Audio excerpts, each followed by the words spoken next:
Alright, in this video I'm going to show you 10 non-essential items that I always bring camping with me. It doesn't matter what kind of camping I do, I usually end up bringing all these items with me, whether it's backcountry, backpacking, or simply just car camping. Now you might be asking yourself, if I'm always bringing these things, wouldn't you consider them essential? I'm going to say no, because they are not survival items, they are more luxuries, but these are things that definitely outweigh their value in use than in cost. So I'll start on the left side here, and obviously just a good book.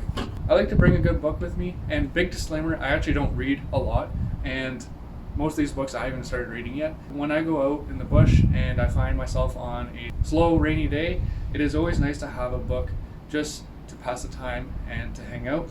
I usually end up bringing an outdoor type book, adventure book, which is just nice to read about someone else, sort of in the same situation.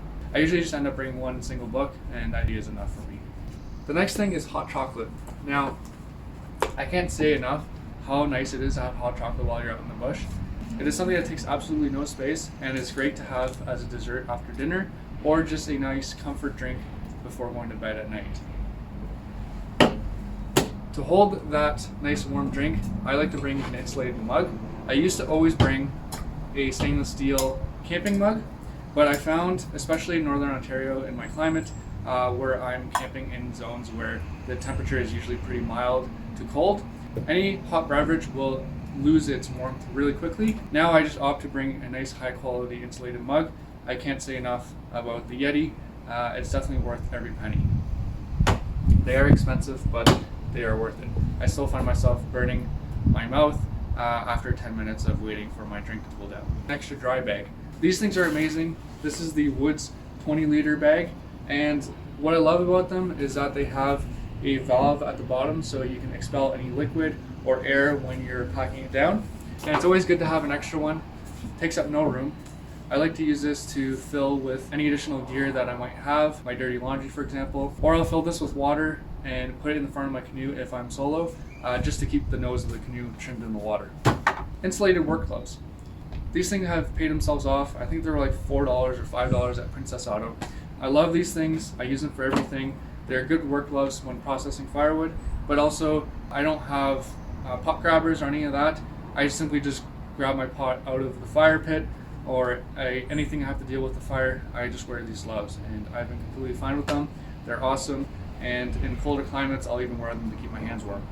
The next thing is another article of clothing. I can't say enough how much I love these work coveralls. These are good quality work coveralls, Dakota. These are the first thing I throw on during the day. When you're out in the bush, you're not getting your clothes all dirty, you're not worrying about ripping anything. It's a good quality piece of clothing, and obviously in the summer, I won't be wearing them, but in the fall, spring, and winter, I always wear my coveralls. The next thing that proved its value is a cutting board. This is a rigid cutting board, simply small, and I can slide it down the back of my backpack. I don't usually bring a plate with me. This is my plate. Also nice flat work surface, and I can't say again how many times this has come in handy. I bring this on every single trip. Obviously, everyone's camp style is different. I find this to work with my style perfectly. The only thing I would do again is get one that has a drip edge, because I do find myself eating or having something liquid on top, it'll drain onto my clothing. But other than that, this thing is definitely worth bringing. Gear straps or small bungees. Again, just a couple of them. I really like these gear straps because they hold their shape to whatever you bend it to. They have a flexible, grippy coating on them, and so these are great for hanging anything in trees, or I like to strap gear into my canoe, and so I don't have stuff rolling around on the floor. The second last thing is a camp chair. This is the Trekology camp chair from Amazon. I believe it was like 45 bucks. And I can honestly say this thing has stood the durability test and is up there in comparison with, the $300 camping chairs. Comes with a nice little carrying case. You can always stuff more stuff in there.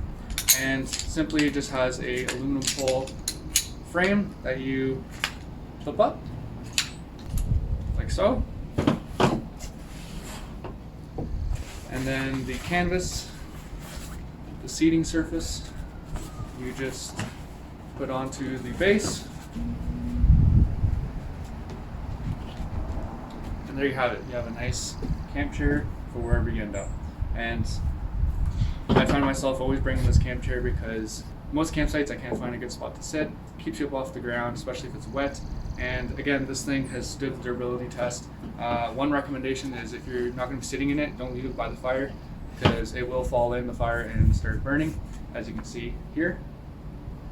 Again, I have some ash was kind of burning through the seat here. So other than that, super awesome product, highly recommend, and I bring this on every single trip.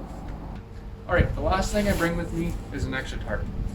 Now this is not the original bag that the tarp came with. It was about half the size, and I found it absolutely impossible trying to stuff the bag into its original stuff sack. So I just have this little bit larger stuff sack. Doesn't weigh very much. It's something that you can just strap to the outside of your bag, or just throw in a canoe with you, and no harm, no foul. And the reason why this tarp is not on the essential list is because this isn't my primary mode of shelter. My tent or hammock will have its primary rain fly to keep me dry and out of the elements. So this is just nice to have as an extra. You want to have a wind wall or to create a nice dry space if it's raining to hang out during the day and you haven't set up your hammock or tent yet. And so this is really nice to have. This is the Woods tarp, and it's a light duty tarp, a 3 meter by 4 meter tarp. I think it was only like $40, and it has nice grommets on every corner and then at halfway marks too, so it makes it really easy to erect a wall or an A-frame or lean to. And as you can see, I already have a bunch of paracord tied to the grommets. I can have this deployed and set up in under a minute.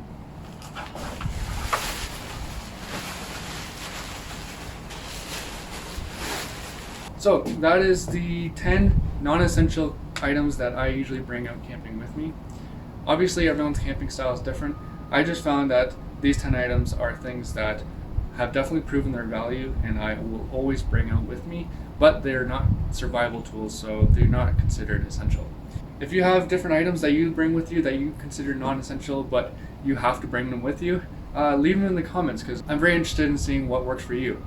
I hope you enjoyed the video. Thanks for watching.